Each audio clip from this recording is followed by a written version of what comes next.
Buenas, mi nombre es Angelus Castro. Mi grupo está conformado por Giancarlos Escobar, Kiara Martínez, Carlos Banda, Luis Ángel Mercado y Pablo Moreno.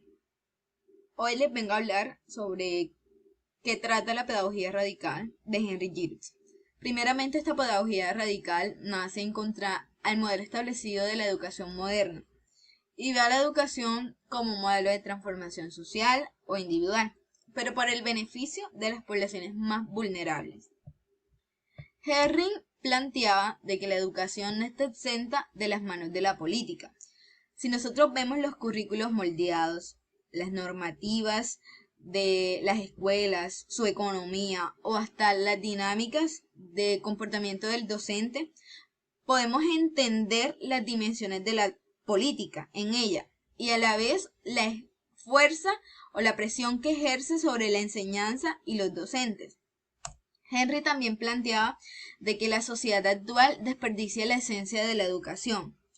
¿Qué quería decir él con esto? O sea, que vivimos en una sociedad donde predomina primeramente el interés privado, o sea, el mercado, el consumismo, y existe miedo o indiferencia frente a los intereses públicos, o sea, las responsabilidades compartidas, los valores o las instituciones democráticas. ¿Y qué pasa con esto? Esto acaba con la comunidad, con la justicia y con la igualdad, que era primeramente con lo que él luchaba. Y predomina el bien común. O sea, esto elimina a la educación como un bien público y a la pedagogía como una práctica empoderadora. También decía que la educación debe ser comprometida, debe ser crítica y revolucionaria. Es decir, que la educación debía de ser algo más que solamente un diploma, un instrumento.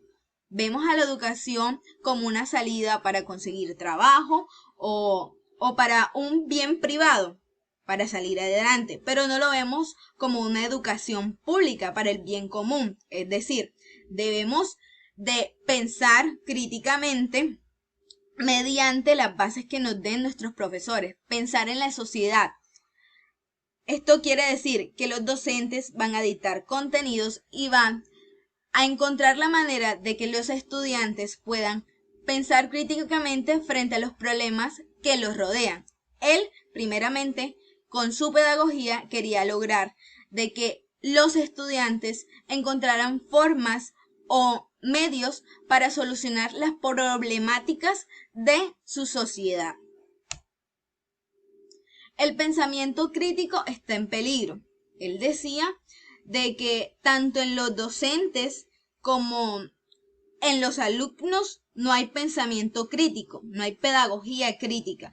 Es decir, a desafiar las crecientes de la política o las prácticas antidemocráticas, o sea, no le permitía a los estudiantes o a los profesores imaginar unas alternativas diferentes para la sociedad que estaba actual, inmersa en desigualdad, en desegregación, en guerra y en militarización de los ideales nacionales.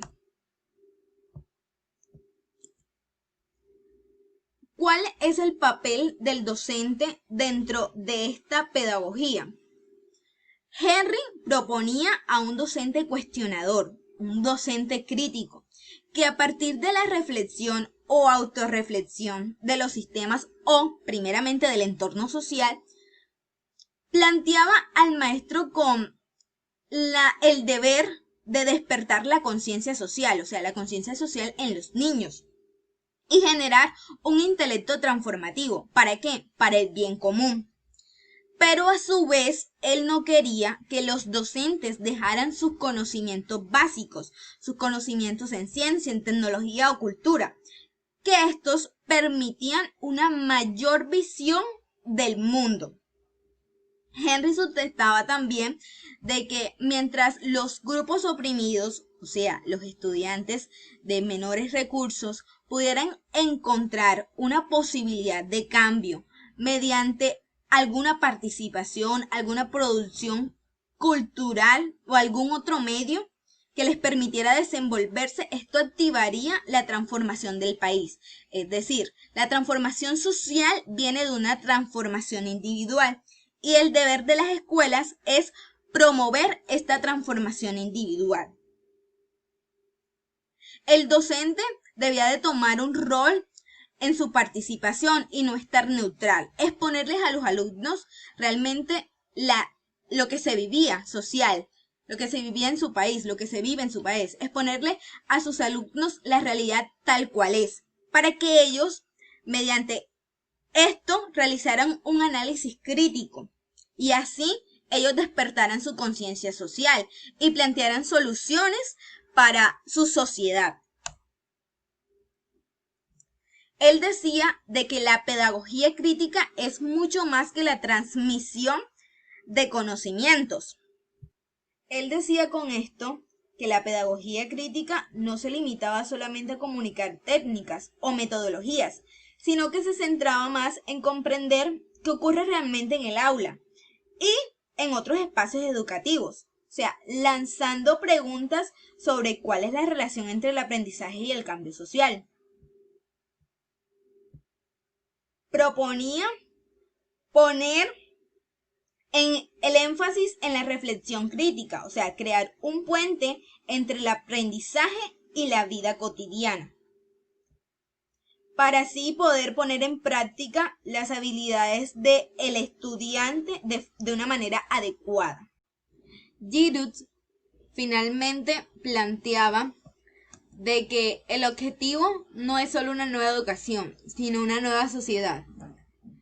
Con esto él quería decir que no debemos reformar una sociedad que ya está rota, sino que debemos crear una nueva sociedad, con unos nuevos discursos, con una nueva educación. Y que debemos de tomar en serio a esta y sus implicaciones. Que comprender que la pedagogía no es solamente modificar conocimientos, sino que es influir en la conciencia y en la percepción, y que tenemos el poder de crear nuevas subjetividades que no se definan solamente por el precio del mercado o solamente por la sociedad. Bueno, con esto finalizo y muchas gracias por su atención prestada.